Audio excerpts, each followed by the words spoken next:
I want to start with a hypothetical scenario. All right, so imagine a girl, and she's playing on her softball team's championship tournament game. Her team's losing, and it's approaching the end of the game, and she's up to bat with the bases loaded. So this is the perfect opportunity for her to help her team get ahead and win. She steps into the batter's box, and she sees the pitcher wind up. She sees the ball being released from her hand. She swings the bat, and there's a pop. But it's the pop of the catcher's glove. She just swung and missed, securing her team's loss in the tournament and blowing her team's only opportunity at winning the game. You see, the other team, their side, they're going crazy. They're jumping up and down and yelling. But her side, they're silent. And you can feel the disappointment radiating off of them. Hello, I'm Lucianne Enomoto, and I'm a freshman here at Valencia High School. And I'd like to share another story with you that's a little less dramatic and intense. So imagine yourself waiting outside of an auditorium on a spring day, waiting with your dad. You're wearing a white softball jersey and black softball pants that are one size too big. And you look around and you see mothers fixing their daughters' curls or straightening their son's little red bow tie. So you feel out of place, underdressed, and really uncomfortable. And to make matters worse, a woman walks up to you, hands you a shirt, and says, "Here, put it on." And while handing it to you, she gives you the once-over, the up-and-down look, because clearly you missed the memo about dressing nicely for this event. Anyways, the shirt itself is an ugly and bright yellow, and in big, bold black letters, it says PYL USD script spelling bee. Back in 5th grade, I went to the district finals of our district spelling bee, and I had a softball game immediately afterwards. So I was extremely stressed that entire day. But I did well on that day, and actually, I attribute my success to playing softball. Softball wasn't the first sport that my parents put me in. It was actually the fourth sport. My parents had thrown me into basketball, soccer, swim, and dance, but I never really enjoyed it as much as softball. And now, I've been playing for 8 years, and I'm deeply connected to this sport because of my family's love for baseball and our devotion to the Los Angeles Dodgers. I'm a 5th-generation Japanese American, meaning that my great-great-grandparents came here to America in the late 1800s. And baseball is America's favorite pastime, so naturally the sport became a deeply rooted passion in our family. This is my first year in high school, and it's also the first year that I'm back in a normal learning environment. Because of the pandemic, my peers and I, we didn't get the normal transition from 7th grade to 9th grade. So in the first few months, we were struggling. We couldn't just wake up 5 minutes before class, roll out of bed, and log on to a Zoom with our pajamas still on. We have to physically get to school and deal with more difficult classes. And I saw that some of us were struggling more than others because they were taking a fall sport, and they had to get used to their new schedule and workload. You see, their sports would be done around dinner time. They'd have to come home, eat dinner, do their homework, and try to go to bed at a decent hour. But that never worked. They were going to bed around 2 to 3 a.m. each morning, which really concerned me because some of these people were my friends. My softball season hasn't started yet, but I participated in extracurricular activities that created a similar schedule for me. I'd also be done around dinner time, have to come home, eat dinner, do my homework, and go to bed.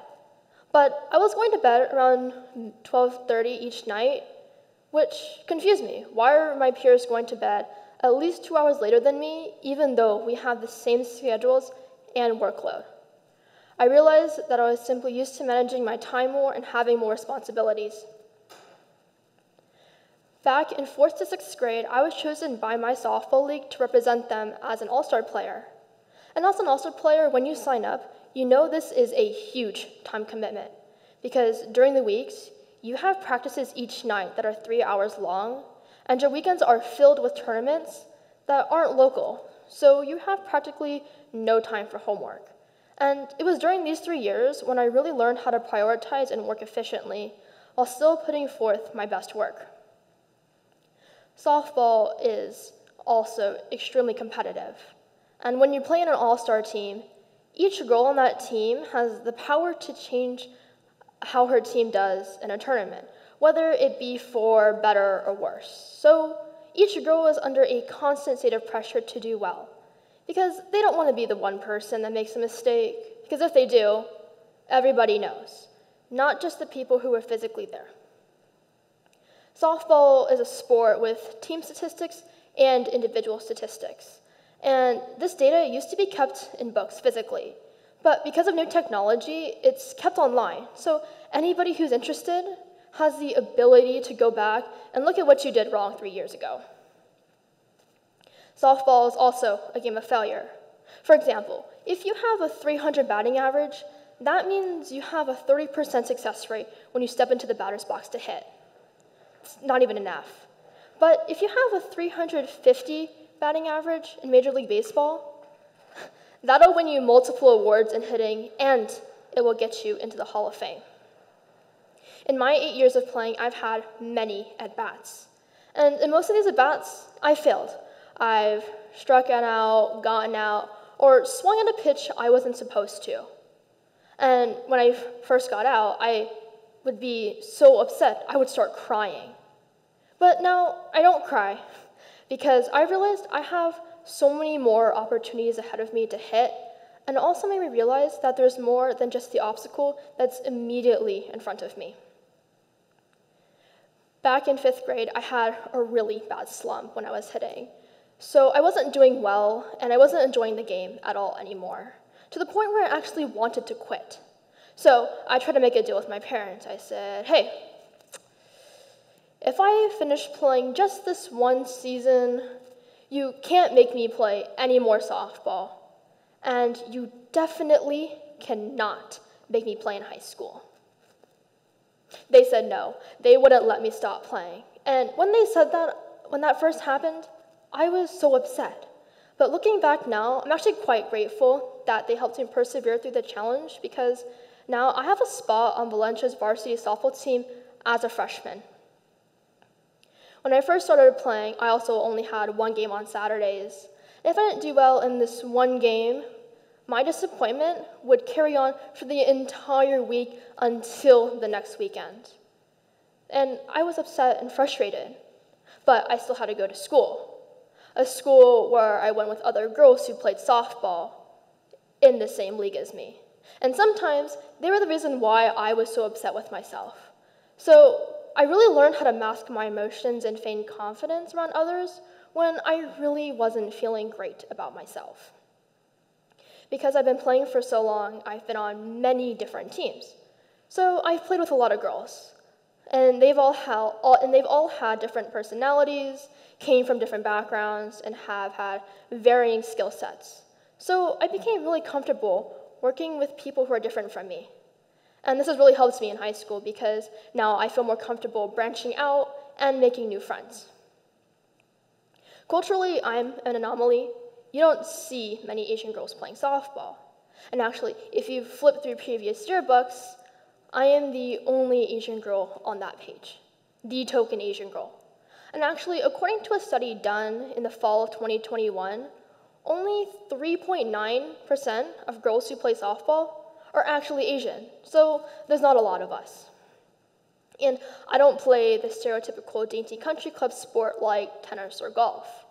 I play an outdoor sport that gives me really bad tan lines and acne. Because I'm outside in the sun for 6 hours at a time, and I also have a really bad habit of not wearing sunscreen. And because I allow my skin to get this way, it's a complete rejection of the traditional Asian beauty standard, which really values an even and fair skin tone. Here at Valencia, I'm also taking multiple honors classes, so the classrooms are extremely competitive. Softball is a different competitive, and whenever I step onto that field, I'm no longer judged by my academic abilities.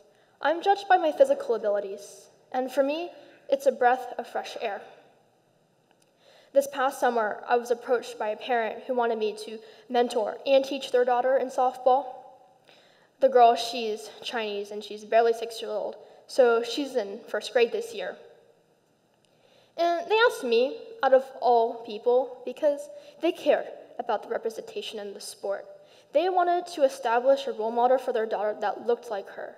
They wanted to provide her realistic inspiration and to show their daughter that girls that look like her, Asian girls, can play. And when I took this on, it was a huge responsibility because what was I going to teach this young girl so that she gets the most out of this sport at only such a young age? And so I started to think about what I had learned from the sport. Well, it helped me create really beneficial habits that has helped me academically and socially in high school. And it also completely changed the way I carry myself, and it boosted my confidence levels. And I realized that there's more to softball than just the obvious physical benefits.